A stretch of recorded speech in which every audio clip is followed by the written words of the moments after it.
मैं N creative channel. Friends, अगर आपको मेरी स्टोरी अच्छी लगती है तो प्लीज़ लाइक से सब्सक्राइब करना ना भूलें।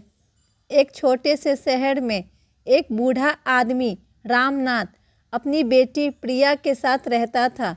रामनाथ को दिल की बीमारी थी और डॉक्टरों ने उसे आराम करने की सलाह दी थी, लेकिन रामनाथ अपनी बेटी के लिए हमेशा चिंतित रहता था।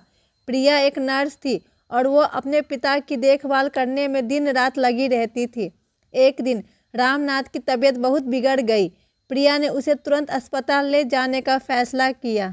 अस्पताल में डॉक्टरों ने बताया कि रामनाथ की हालत गंभीर है और उसे तुरंत ऑपरेशन की ज़रूरत है। प्रिया ने अपने पिता को ऑपरेशन के लिए तैयार किया, लेकिन उसका दिल बहुत भारी था। ऑपरेशन से पहले रामनाथ ने प्रिया को अपने पास बुलाया। उसने उसके हाथ थामे और कहा, बेटी, मैं तुमसे बहुत प्यार करता हूँ। अगर मेरे साथ कुछ हो जाए तो तुम हिम्मत मत हारना।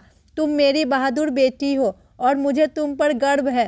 प्रिया की आंखों में आंसू आ गए, लेकिन उसने अपने पिता को मुस्कुराते हुए आश्वासन दिया कि सब कुछ ठीक हो जाएगा। ऑपरेशन शुरू हुआ और प्रिया बाहर इंतजार करने लगी। वो बेचैन थी, लेकिन उसने अपने आप को संभाला। कुछ घंटों बाद डॉक्टर बाहर आए और उनके चेहरे पर चिंता की लकीरें थी। उन्होंने प्रिया से कहा, हमने पूरी कोशिश की, लेकिन आपके पिता की हालत बहुत नाजुक है। वो आपसे बात करना चाहते हैं। प्रिया ने अपने पिता के पास जाकर उनका हाथ थाम लिया। रामनाथ ने धीरे से कहा, बेटी, मैं तुम्हें बहुत प्यार करता हूँ।